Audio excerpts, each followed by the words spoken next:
देवियों और सज्जनों, आपके हृदय में विराजमान श्री राम और हनुमान के चरणों में वंदन करता हूं। आइए आपको ले चलता हूं त्रेता युग में, जहां ताड़का का वध हो चुका है। श्री राम और लक्ष्मण अपने गुरु विश्वामित्र जी के साथ ताड़का का वध करने के बाद वहीं पर रात्रि का विश्राम किए हैं।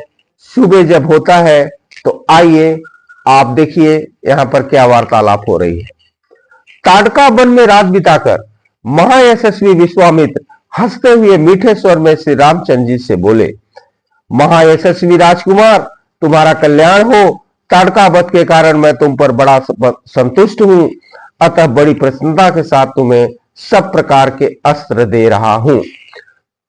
विश्वामित्र जी राम को बता रहे हैं कि ताड़का वध के कारण मैं बड़ा प्रसन्न हूं और जो अस्त्र शस्त्र हैं उनका ज्ञान, उनकी दीक्षा, उनकी शिक्षा आपको देने जा रहा हूं। अब देखिए भक्तजनों, देखिए भक्तों, अब रावण के वध की तैयारी, राक्षसों के समूल नाश की तैयारी यहां से प्रारंभ हो गई है। श्री राम सारे अस्त्र शस्त्र अपने पास लेंगे और विश्वामित्र जी देंगे। आइए देखिए किस तरह से दे रहे हैं। विश्वामित्र जी कह रहे हैं कि इनके प्रभाव से तुम अपने शत्रुओं को, चाहे देवता, असुर, गंधर्व अथवा नाग ही क्यों न हो, रणभूमि में बलपूर्वक अपने अधीन करके उन पर विजय पा जाओगे। वो बता रहे हैं कि कोई भी हो, चाहे देवता हो, असुर हो, गंधर्व हो, नाग हो, इन अस्त्रों के बल पर आप रणभूमि में उन पर विजय, आप उनसे जीत जाओगे। रघुनंदन तुम्हारा कल्याण हो, रघुनंदन तुम्हारा कल्याण हो। आज मैं तुम्हें वे सभी दिव्यास्त्र दे रहा हूं। वीर, मैं तुमको दिव्य और महान दंड चक्र, धर्म चक्र, काल चक्र, विष्णु चक्र तथा अत्यंत भयंकर इंद्र चक्र दूंगा। इस तरह से वो बता रहे हैं कि जितने चक्र हैं, दंड चक्र, धर्म चक्र, काल चक्र, विष्णु चक्र, सारे चक्रों को दूंगा। और क्या दे रहे हैं? बोल रहे हैं, राघव, इंद्र का ब्रह्मास्त्र, शिव का श्रेष्ठ त्रिशूल, ब्रह्मा जी का ब्रह्मसेन नामक अस्त्र भी दूंगा। महाबाहो, साथ ही तुम्हें ऐसी का अस्त्र तथा परम उत्तम ब्रह्मास्त्र भी प्रदान करता हूं। अब वो इंद्र का भी वज्र दे रहे हैं, शिव का भी त्रिशूल दे रहे हैं, ब्रह्मा जी का ब्रह्मसेन नामक अस्त्र भी दे रहे हैं, साथ में परम उत्तम ब्रह्मास्त्र भी दे रहे हैं। आगे विश्वामित्र जी बोल रहे हैं कि हे रघुकुल तिलक, इसके सिवा दो अत्यंत उज्जवल और सुंदर गदाएं, दो गदा दे रहे हैं, मोद और शिखरी की जो बनी हुई है उनको भी दे रहे हैं। फिर बोल रहे हैं कि पुरुष सिंह, राजकुमार राम, धर्मपास, कालपास, वरुण पास भी बड़े उत्तम अस्त्र हैं, इन्हें भी आज तुम्हें अर्पित करता हूं। इसके बाद धर्मपास, कालपास और वरुण पास भी दे रहे हैं। फिर बोल रहे हैं कि रघुनंदन, सूखी और गीली दो प्रकार की असनी तथा पिनाक एवं नारायण भी तुम्हें दे रहा हूं। उस समय सृष्टि के सारे शस्त्र विश्वामित्र जी के पास थे, वो सब शस्त्र उनको वो दे रहे हैं। अग्नि का प्रिय अग्नेय शस्त्र जो शिखरास्त्र के नाम से प्रसिद्ध है, वह भी तुम्हें अर्पण कर रहा हूं।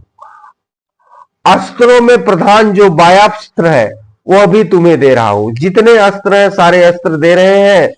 आगे बोल रहे हैं कि राघव, है शिरा नामक अस्त्र, क्रौंच अस्त्र तथा दो शक्तियों को तुम्हें देता हूं। फिर दो अस्त्र दिए, है शिरा और क्रौंच अस्त्र। फिर आगे बोल रहे हैं कंकाल, घोर मूसल, कपाल तथा किंकड़ी आदि सब अस्त्र जो राक्षसों के वध में उपयोगी होते हैं वह भी तुम्हें दे रहा हूं। इस तरह से अस्त्र दे रहे हैं। आगे बोल रहे हैं कि राजकुमार, नंदन नाम से प्रसिद्ध विद्याधरों का महान अस्त्र तथा उत्तम खड्ग भी तुम्हें दे अर्पित कर रहा हूं। जो नंदन नाम से प्रसिद्ध विद्याधरों का अस्त्र था वो अस्त्र भी उनको दे रहे हैं। रघुनंदन, गंधर्वों का प्रिय सम्मोहन नामक अस्त्र, प्रस्तावन, प्रसामन और गंधर्वों का जो मायावी अस्त्र होते हैं, सम्मोहन, प्रस्वावन, प्रशमन तथा सौम अस्त्र भी वो दे रहे हैं। आगे बोल रहे हैं कि पुरुष सिंह राजकुमार, वर्षण, शोषण, संतापन, विलापन तथा कामदेव का प्रिय दुर्जय अस्त्र, मादन, गंधर्वों का प्रिय मानव शास्त्र तथा पिशाचों का प्रिय मोहन शास्त्र भी मुझसे ग्रहण करो। मनुष्यों का भी मानव अस्त्र जो है, पिशाचों का भी जो मोहन अस्त्र है, इस तरह से सारे उस सृष्टि के जो अस्त्र शस्त्र थे वो विश्वामित्र जी के पास थे। विश्वामित्र जी इसी काम के लिए राम को लाए थे, और क्योंकि आगे राक्षसों का वध करना है, इस पृथ्वी को राक्षसों से बचाना है, इसके लिए विश्वामित्र जी आगे और अस्त्रों को भी, अपने सारे अस्त्रों को दे रहे हैं। फिर विश्वामित्र जी बोल रहे हैं, राजपुत्र महाबाहु राम, तामस, महाबली, सौमन, सम्मर्द, दुर्जय, मौसल, सत्य और माया व उत्तम अस्त्र भी तुम्हें अर्पण करता हूं। सूर्य देवता का तेजः प्रभ नामक अस्त्र जो शत्रु का तेज को नाश करने वाला है, वो तुम्हें अर्पित कर रहा हूं। इस तरह से और भी जितने अस्त्र शस्त्र थे, सभी अस्त्र शस्त्र वो दे रहे हैं। सोम देवता का शिशिर नामक अस्त्र, त्वष्टा का विश्वकर्मा जी का अत्यंत दारुण अस्त्र, भग देवता का भी भयंकर अस्त्र तथा मनु का शीतोष नामक अस्त्र भी तुम्हें देता हूं। उस समय सृष्टि के जितने देवताओं के अस्त्र शस्त्र थे, सब राम को प्रदान किए जा रहे हैं विश्वामित्र जी के द्वारा। ऐसा कहकर मुनिवर विश्वामित्र उस समय स्नान आदि से शुद्ध हो पूर्वाभिमुख होकर बैठ गए, और अत्यंत प्रसन्नता के साथ उन्होंने श्री रामचंद्र जी को उन सभी उत्तम अस्त्रों का उपदेश दिया।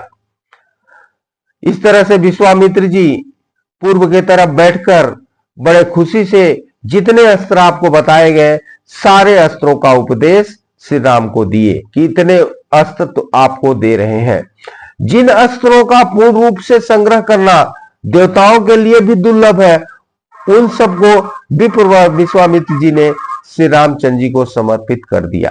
इतने अस्त्र श्री रामचंद्र जी को दिए गए कि किसी एक मनुष्य के पास, किसी देवता के पास संभव ही नहीं था। सारे देवताओं का, सारे शक्तियों का, सारे लोगों का अस्त्र शस्त्र विश्वामित्र जी ने श्री राम को समर्पित कर दिए। बुद्धिमान विश्वामित्र ने जो ही जप आरंभ किया, तो ही सभी परम पूज्य दिव्यास स्वतः आकर श्री रघुनाथ जी के पास उपस्थित हो गए, और अत्यंत हर्ष से भरकर उस समय श्री रामचंद्र जी से हाथ जोड़कर कहने लगे, परम उदार रघुनंदन, आपका कल्याण हो। हम सब आपके किंकर हैं, आप हमसे जो सेवा लेना चाहेंगे वह हम करने को तैयार हैं। इस तरह से विश्वामित्र जी जब मंत्रों का जाप करने लगे, तो सारे जो शस्त्र थे आके श्री राम के पास खड़े हो गए और बोलने लगे कि हम लोग आपके सेवक हैं, आप जो चाहे हमारा उपयोग कर सकते हैं, आपका हर काम करने के लिए हम तैयार हैं। उस महान प्रभावशाली अस्त्रों के इस प्रकार कहने पर श्री रामचंद्र जी मन ही मन बहुत प्रसन्न हुए, और उन्हें ग्रहण करने के पश्चात हाथ से उनका स्पर्श करके बोले, आप सब मेरे मन में निवास करो। इस तरह से सभी अस्त्रों को, सभी शस्त्रों को उस सृष्टि के विश्वामित्र द्वारा जब राम को दिया गया, और अस्त्र शस्त्र आके कहने लगे कि आप हमको ग्रहण करो, हम आपके पास आ गए हैं, आपकी सेवा में आ गए हैं। श्री राम जी उनको अपने मन में ग्रहण किए, बोले आप हमारे मन में आ जाओ। जब श्री राम जी की मन में जिस अस्त्र की कामना होती है, वो सामने प्रकट हो जाता था।